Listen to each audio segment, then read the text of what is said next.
Hi all, வணக்கம். எல்லோரும் எப்படி இருக்கீங்க? இன்றைக்கி ஒரு சில சுவாரஸ்யமான விஷயங்களை உங்ககிட்ட நான் ஷேர் பண்ணிக்கலாம் அப்படின்ட்டு இருக்கேன். அதுக்கு முன்னாடி எதை பற்றி பேசுகிறேன் அப்படின்னு நான் இங்கே உங்ககிட்ட சொல்லிடுறேன். ஒரு பெரிய சம்பவம், ஆக்சிடெண்ட் கண்டினியூஸாக நடந்தது. அது ஏன் நடந்தது, எப்படி நடந்தது, எதனால் நடந்தது அப்படின்னு யூகிக்கிறதுக்கு முன்னாடி இந்த மாதிரியான விஷயங்கள் எல்லாம் நடந்தால் இப்படியெல்லாம் நடக்குமோ அப்படின்னு ஒரு டவுட்டு நமக்கே வரும் இல்லையா? அப்படி நான் ஃபீல் பண்ண விஷயங்களை உங்ககிட்ட ஷேர் பண்ணலான்னு வந்திருக்கேன். அதுக்கு முன்னாடி நீங்கள் என் சேனலை பாருங்கள், பிடிச்சிருந்ததுன்னா மறக்காமல் சப்ஸ்கிரைப் பண்ணிக்கோங்க. இப்போ இந்த ஸ்டோரிக்குள்ளே போகலாம். இப்போ என்ன சம்பவம் நடந்தது அப்படின்றத நான் ஃபஸ்ட்டு எக்ஸ்பிளைன் பண்ணிடுறேன். இதுக்கு முன்னாடி நான் கேள்விப்பட்ட விஷயம் என்னென்னா, ஒரு சாட்டர்டே ஏதாவது ஒரு விஷயம் நடந்ததுன்னா அது தொடர்ச்சியாக 3 சனிக்கிழமை நடக்கும் அப்படின்னு நான் கேள்விப்பட்டிருக்கேன். இப்போ சின்னதுலேருந்தே அப்படி நான் பார்த்து வளர்ந்துருக்கேன். எனக்கு பெரியவங்க சொல்லியிருக்காங்க, எங்கள் அம்மா பாட்டி இப்படி எனக்கு தெரிஞ்ச விஷயங்கள்ல அதுவும் ஒன்று. அது உண்மையாக இல்லையான்னு எனக்கு தெரில. நீங்கள் என்ன நினைக்கிறீங்கன்னு சொல்லுங்கள். அப்படி உங்கள் லைஃப்பில் நடந்திருந்தாலும் என்கிட்ட சொல்லுங்கள், நான் அதை பற்றி தெரிஞ்சுக்கிறேன். இப்போ ஒரு நாள் சாட்டர்டே அடிபட்டுச்சுன்னா அடுத்து வர 3 சாட்டர்டேவும் நீங்கள் கொஞ்சம் கேர்ஃபுல்லாக இருக்கணும் அப்படின்னு எனக்கு சொல்லுவாங்க. அது மாதிரி நான் சின்னதில் எனக்கு நடந்திருக்கு. காலில் அடிபட்டிருக்கு, அதே மாதிரி திரும்ப திரும்ப பட்ட காலிலேயே படும்னு சொல்லுவாங்கள்ல, அதே மாதிரி அதே காலில் அடுத்த சாட்டர்டே, அதுக்கு அடுத்த சாட்டர்டே இப்படியெல்லாம் நடந்திருக்கு. இப்போ நான் என்ன ஃபேஸ் பண்ணேன் அப்படின்னா, ஒரு சாட்டர்டே நான் ஒர்க்கு முடிச்சுட்டு வீட்டுக்கு போயிட்டுருக்கேன் பைக்கில். அன்னைக்குன்னு பார்த்துட்டு எங்களுக்கு சீக்கிரமாக வீட்டுக்கு விட்டாங்க. எனக்கு இப்போ கொஞ்ச நாளாக என்ன ப்ராப்ளம்னா, வண்டியில் இந்த வெயில் நேரம் வண்டி ஓட்டும் போகும்போது அடிக்கிற வெயிலுக்கு ஹெல்மெட் போட்டுட்டு அடிக்கிற காற்றுக்கு சுகமாக இருக்குது, தூக்கம் வருது. இது நான் இப்போ கொஞ்சம் நாளாகவே ஃபீல் பண்ணிகிட்ருக்கேன். அப்போ தூக்கம் வருதுன்னா ரொம்ப அப்படியே ஆழ்ந்த தூக்கம் இல்லை, லைட்டாக அப்படியே தூக்கம் வந்துடுது. இப்போ நான் ஓட்டிகிட்டே இருக்கேன். எனக்கு என் வண்டி வேறு ரொம்ப பிடிக்கும். என்னோடய வண்டி ஓட்டும் போது ரொம்ப ஜாலியாக இருக்கும். எனக்கு ரொம்ப பிடிக்கும் என் வண்டியை. ஸோ அப்போ நான் ஓட்டிகிட்டு இருக்கும்போது எனக்கு சுகமாக இருக்குது. நான் அப்படியே தூக்கம் வந்துருச்சு. சரி, அந்த இடத்துல நான் நின்று இருக்கலாம், நான் நிற்கலை. ஓகே, ஓட்டிடலாம், வீடு பக்கம் வந்துருச்சு அப்படின்னு நினச்சிக்கிட்டே நான் வண்டி ஓட்டிக்கிட்டு இருக்கேன். அப்படியே ஓட்டிக்கிட்டே இருக்க ஒரு கட்டத்தில் எனக்கே தெரியாமல், என்னையும் அறியாமல் சடனாக ஒரு ஃப்ராக்ஷன் ஆஃப் செகண்ட் அப்படியே கண்ணு லைட்டாக மூடிட்டேன். அப்போ சடனாக வண்டி ஆடிருச்சு. அப்போது ஒரு ஓரமாக போய் இடிக்கிற மாதிரி போய் அப்படியே முழிச்சிட்டு ஓகே, ஒன்றும் பிரச்சனை இல்லை, லைட்டாக பட்டுட்டு ஒன்றும் பிரச்சனை இல்லாமல் நான் வந்துட்டேன். ஒரு ஓரமாக இருக்க ஒரு கடை பக்கம் அந்த மாதிரி சம்பவம் நடந்துட்டு நான் போயிட்டேன். அப்புறம் அந்த இடமே கொஞ்சம் பயம் ஆயிடுச்சு. அடுத்து நான் வீட்டுக்கு போகிற வரைக்கும் எனக்கு அந்த பயம் மனசுக்குள்ளேயே இருந்தது. அடடா, இப்படி ஆயிடுச்சுன்னு. அப்படி ஆயிடுச்சுன்னு நினச்சதை விட, அடடா சனிக்கிழமை இப்படி ஆயிடுச்சு, ஐயோ அடுத்த 3 சாட்டர்டே நம்ம பயமாக இருக்குது, பார்த்துருக்கணும் அப்படின்னு சொல்லிட்டு கொஞ்சம் அப்போவே மனசுக்குள்ளே உறுத்த ஆரம்பிச்சிருச்சு. வீட்டுக்கு சொல்கிறேன், இனிமேல் நீ வண்டியில் போகாத, அதுக்கப்புறம் பஸ்ஸில் போ, இப்படியெல்லாம் எனக்கு அட்வைஸ் பண்ண ஆரம்பிச்சிட்டாங்க. அவங்க சொல்கிறது கரெக்டு தான். ஏன்னா இப்படியெல்லாம் பண்ணால் வீட்டில் இருக்கவங்க என்ன நினைப்பாங்க, பயந்துக்குவாங்க இல்லையா? இதில் ஹஸ்பண்ட், பாட்டி, அம்மா இப்படி எல்லாருமே பயந்துட்டாங்க. சரிங்களா? ஸோ ஓகே, நான் அந்த சாட்டர்டே முடிஞ்சிருச்சு. நான் தெளிவாயிட்டேன். ஓகே, சாட்டர்டே இப்படியெல்லாம் நடந்துருச்சு, ஸோ பி கேர்ஃபுல் அப்படின்னு சொல்லிட்டு எனக்கு நானே சொல்லிக்கிட்டு நெக்ஸ்ட் சாட்டர்டே வந்துருச்சு. நெக்ஸ்ட்டு சாட்டர்டே நான் பைக் எடுக்க போகும்போது நான் சாமியை கும்பிட்டு தான் வண்டி எடுக்கிறேன். நீங்கள் சொன்னால் நம்ப மாட்டீங்க. நான் எப்போவுமே ஒரு 40 to 50 அந்த ரேஞ்சில் ஓட்டுவேன். அந்த எப்போவுமே ஒரு ஃபாஸ்ட்டாக ஓட்டுறோன்னா 60க்கு கூட வரலாம், ஒன்றும் பிரச்சனை இல்லை. ரோட்டில் ஒன்றுமே இல்லைன்னா 60க்கு வருவேன்.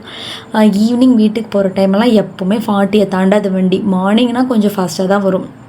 இப்போ சரி, மெதுவாக ஓட்டுன்னு சொல்லிட்டு நான் கடவுளை வேண்டிக்கிட்டே வண்டியை மெதுவாக ஓட்டுறேன். அப்போ எதுவும் நடக்கக்கூடாது அப்படின்றதுக்காக. அப்புறம் இன்னொன்று, தூக்கம் வந்துச்சுன்னா தூங்கிடக்கூடாது, அங்கேயே நின்று நம்ம வண்டியை கொஞ்சம் ஃப்ரெஷ் ஆகிட்டு அப்படின்னு சொல்லிட்டு தெளிவாக கிளவராக எல்லாம் பிளான் பண்ணிட்டு தான் நான் வண்டி எடுக்கிறேன். வண்டியை ஓட்டிகிட்டே வந்துக்கிட்டு இருக்கேன். எந்த பிரச்சனையுமே இல்லை. எங்கள் வீட்டுக்கு ஒரு ஒரு கட்டு லெஃப்ட் டேர்ன் பண்ணணும் அப்படின்னா அதுதான் அந்த மெயின் ஏரியாவோட டெட் எண்டுன்னே வச்சுக்கோங்களேன். அந்த டேர்னிங்க்கு வர்றேன். படா அப்படின்னு நான் என் மனசுக்குள்ளே நினச்சிக்கிறேன், எந்த பிரச்சனையும் இல்லை, வெற்றிகரமாக வீட்டுக்கு வந்துட்டோம், வெரி குட், சக்ஸஸ் அப்படின்னு எனக்கு அப்படியே நினச்சிக்கிட்டு டேர்ன் எடுக்கலான்னு எடுக்கிறேன். ஒரு பெரிய பிரச்சனை என்னென்னா, என் பேக்கில் இருந்து ஒரு வாட்டர் பாட்டில் எனக்கே தெரியாது காற்றுக்கு பறந்துருச்சு. என்னோடய லஞ்ச் பேக்கில் தான் வச்சுருந்துருக்கேன். அது எப்படி பறந்துச்சுன்னே தெரில. நான் ஒரு 13 கிலோமீட்டர் ட்ராவல் பண்ணி வந்துட்டேன். இன்னும் 1 கிலோமீட்டர் தான் வீட்டுக்கு. இந்த 13 கிலோமீட்டர்லேயும் பறக்காத அந்த வாட்டர் பாட்டில் கரெக்டாக அந்த இடத்துல பறந்துருச்சு. பறந்தும் எனக்கு எந்த பிரச்சனையும் இல்லை.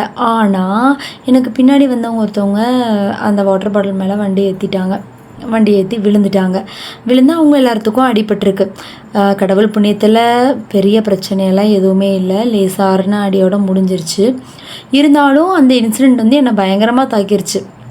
இதுக்கு முன்னாடி அப்படிலாம் எனக்கு நடந்ததே இல்லை.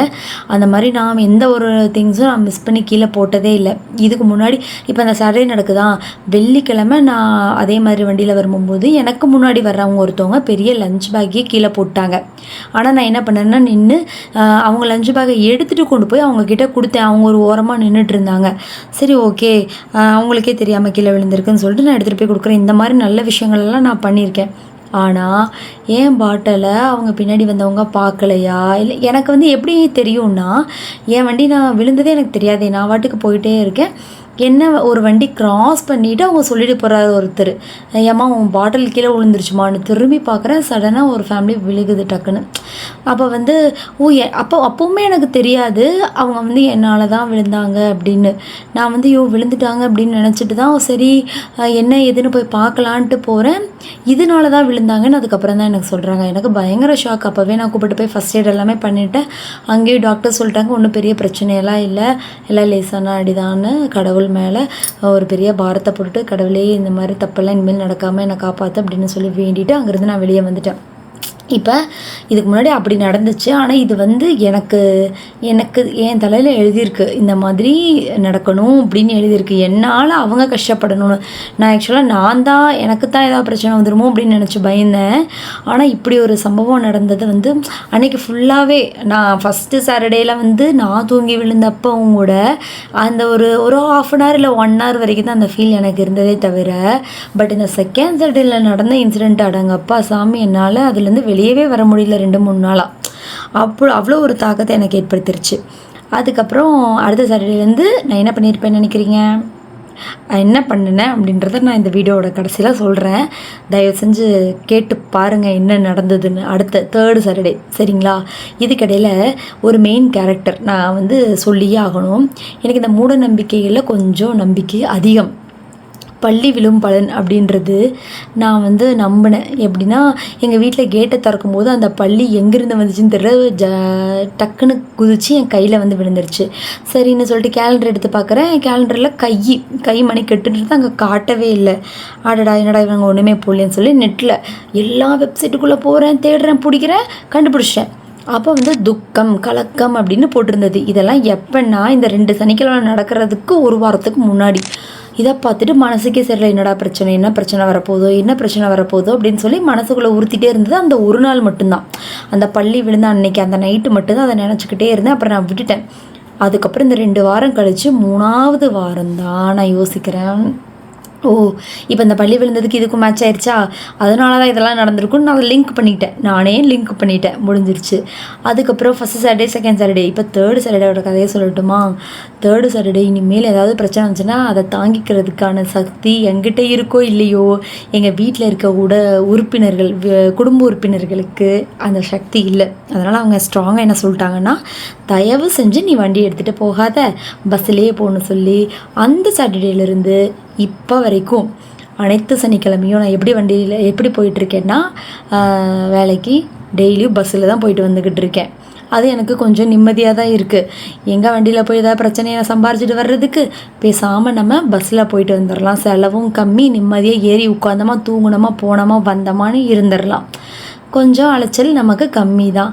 என்ன நேரத்தில் எழுந்திரிச்சு கிளம்புறதுக்கான நேரம் ஒதுக்கி கொஞ்சம் வேலை செஞ்சு சீக்கிரம் கிளம்புனா கரெக்டாக கிளம்பி போயிட்டு வந்துடலாம். இதுதான் ஃப்ரெண்ட்ஸ் நடந்தது. இந்த இந்த இன்சிடெண்ட்டை நான் உங்ககிட்ட ஷேர் பண்ணணும் அப்படின்னு நினச்சேன். இதில் ஏதாவது இதை பற்றியான கருத்துக்கள் உங்களுக்கு என்கிட்ட சொல்லணுன்ட்டு இருந்தால் மறக்காமல் கமெண்ட் பண்ணுங்கள். யாரா இவ கூட்டிகிட்டு கழுவிட்டு வீடியோவை போட்டுட்ருக்கா அப்படின்னு நீங்கள் கண்டிப்பாக நினைப்பீங்க. நான் செய்கிற வேலையோட பேசிகிட்டே வேலையை செஞ்சிடலாம் அப்படின்னு நான் நினைக்கிறேன். என்னை பொறுத்த வரைக்கும் நான் என்ன பண்ணுறேன்றது முக்கியம் இல்லை, என்ன சொல்கிறேன் அப்படின்றதான் முக்கியம். நம்ம வாழ்க்கையில் நடக்கிற சுவாரஸ்யமான விஷயங்களை 4 பேர்த்துக்கு சொல்கிறதும் சுவாரஸ்யமாக தானே இருக்கும். நண்பர்களை சம்பாதிக்கிறது பெரிய விஷயங்க. அந்த விஷயத்தை தான் நான் இப்போ பண்ணிக்கிட்டு இருக்கேன். சரி, இவ்வளோ நேரம் கதை கேட்டுட்டீங்க. என்னையும் என்னோடய சேனலையும் பிடிச்சிருந்ததுன்னா மறக்காமல் சப்ஸ்கிரைப் பண்ணிவிட்டு ஹாய்னு ஒரு மெசேஜை மட்டும் போடுங்க. நீங்கள் யாருன்றதை நான் பார்த்து சேவ் பண்ணிக்கிறேன் என் மைண்டுக்குள்ளே. அவ்வளோதான், இந்த வீடியோ முடிஞ்சிருச்சு. அடுத்து வேறு ஏதாவது வீடியோவில் வேறு ஏதாவது சுவாரஸ்யமான நிகழ்வோடு வந்து சந்திக்கிறேன். ஆனால் நான் சொல்கிறதெல்லாம் உண்மை தான். மறக்காமல் சப்ஸ்கிரைப் பண்ணிக்கோங்க. தேங்க்யூ ஃபார் வாட்சிங். Take care. Bye bye.